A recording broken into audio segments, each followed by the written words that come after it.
Hello guys, आज की हमारी video surgical strike mastermind Ajit Doval के जीवन पर आधारित है। वी होप आपको ये वीडियो पसंद आए।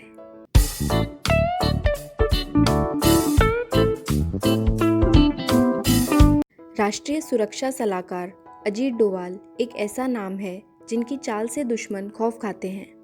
वे भारत के ऐसे एकमात्र नागरिक हैं जिन्हें शांतिकाल में दिए जाने वाले दूसरे सबसे बड़े पुरस्कार कीर्ति चक्र से सम्मानित किया गया है। अजीत डोभाल का जन्म 20 जनवरी 1945 में उत्तराखंड के पौड़ी गढ़वाल में हुआ। उन्होंने अपनी प्रारंभिक शिक्षा अजमेर के मिलिट्री स्कूल से पूरी की थी। इसके बाद उन्होंने आगरा विश्वविद्यालय से अर्थशास्त्र में एमए किया और पोस्ट ग्रेजुएशन करने के बाद वे आईपीएस की तैयारी में लग गए।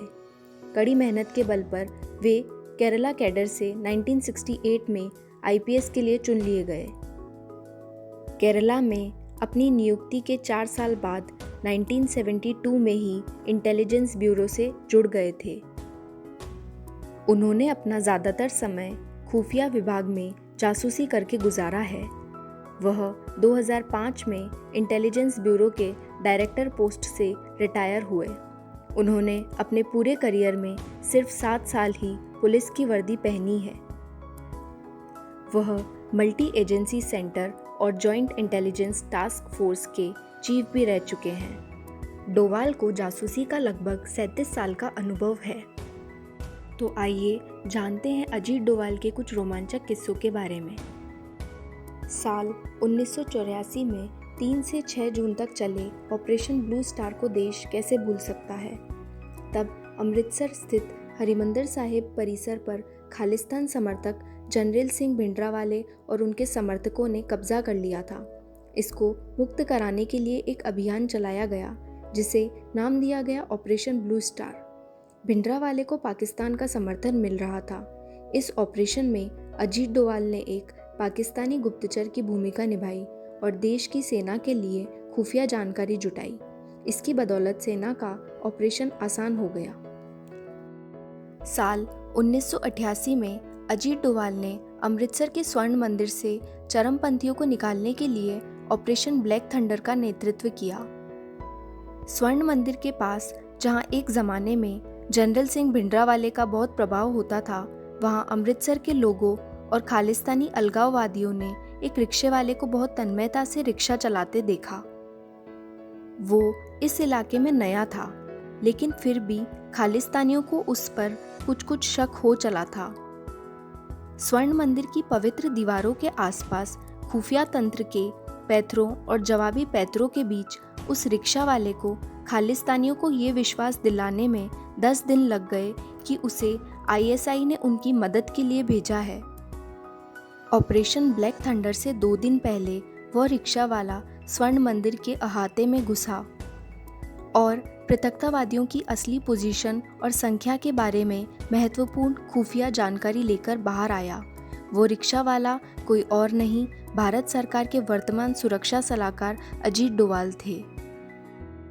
50 के दशक में मिजो मूल के भारतीय सेना के एक हवलदार लाल डेंगा को केंद्र सरकार की नीतियां अपने क्षेत्र के लिए अनुचित लगी। नतीजतन उसने सेना की नौकरी छोड़ी, बागी होकर मिजो नेशनल फ्रंट बनाया और मिजोरम को भारत से पृथक एक संप्रभु राष्ट्र बनाने के लिए हिंसक आंदोलन छेड़ दिया। मिजो जिला उस समय असम का हिस्सा था। एमएनएफ ने सरकारी कार्यालयों और सुरक्षा बलों पर हमले शुरू कर दिए। इस आंदोलन से सेना तो निपट ही रही थी। केरल कैडर के एक युवा आईपीएस अधिकारी अजीत डोभाल को पृथकतावादियों से वार्ता में लगाया गया। डोभाल ने वार्ता के दौरान इस आंदोलन के नेताओं का दृष्टिकोण न केवल भारत के साथ रहने के लिए बदला, बल्कि अंततः खुद लाल डेंगा ने भी शांति प्रस्ताव को स्वीकार किया। इन वार्ताओं की सफलता ने अजीत डोभाल को अपने सेवाकाल के मात्र 6वें वर्ष में पुलिस सेवा मेडल दिलवाया। यह सम्मान पाने वाले वे सबसे युवा पुलिस अधिकारी बने। यह एक घटना इंटेलिजेंस और राष्ट्र की सुरक्षा से जुड़े मामलों में अजीत डोभाल की भूमिका को केवल समझाने के लिए काफ़ी है। आपको जानकर हैरानी होगी कि खुफिया एजेंसी रॉ के अंडरकवर एजेंट के तौर पर डोभाल 7 साल तक पाकिस्तान के लाहौर में खुफिया तरीके से जासूस के तौर पर रह चुके हैं। हम सभी इस बारे में जानते हैं कि 1999 में काबुल में आतंकियों ने इंडियन एयरलाइंस के विमान IC-814 का अपहरण कर लिया था। शायद बहुत कम लोग जानते होंगे कि सभी यात्रियों को सुरक्षित वापसी कराने के लिए आतंकियों से बातचीत करने में अजीत डोभाल ने एक महत्वपूर्ण भूमिका निभाई थी। इसके अलावा यह भी माना जाता है कि डोभाल ने 1970 से लेकर 1999 तक लगभग एयर इंडिया के 15 विमानों को अपहरण होने से बचाया था। हालांकि यह भले ही स्वयं की पीठ थपथपाने वाली बात लगती हो, लेकिन डोभाल ने वाकई में इस काम को अंजाम दिया। जम्मू कश्मीर के उरी में आर्मी मुख्यालय पर किए गए आतंकी हमले के जवाब में जब भारतीय सेना ने नियंत्रण रेखा के पार जाकर पाकिस्तान के कब्जे वाले कश्मीर में सर्जिकल स्ट्राइक को अंजाम दिया, तब से हर भारतीय आतंकवाद के खिलाफ सक्रिय कार्रवाई के लिए भारतीय सेना की जमकर सराहना कर रहे थे। लेकिन एक शख्स ऐसा था जिसने पर्दे के पीछे से अपने काम को बखूबी से अंजाम दिया। इस शख्स ने पर्दे के पीछे रहकर न केवल पूरे सर्जिकल ऑपरेशन की पटकथा लिखी, बल्कि इसका संचालन कर इसे कामयाब भी बनाया।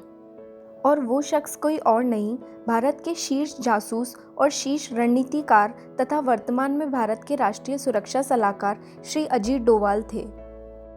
तो गाइज़, अगर आपको हमारा ये वीडियो पसंद आया है तो प्लीज़ इसे लाइक करें, शेयर करें और हमारे चैनल को सब्सक्राइब करें।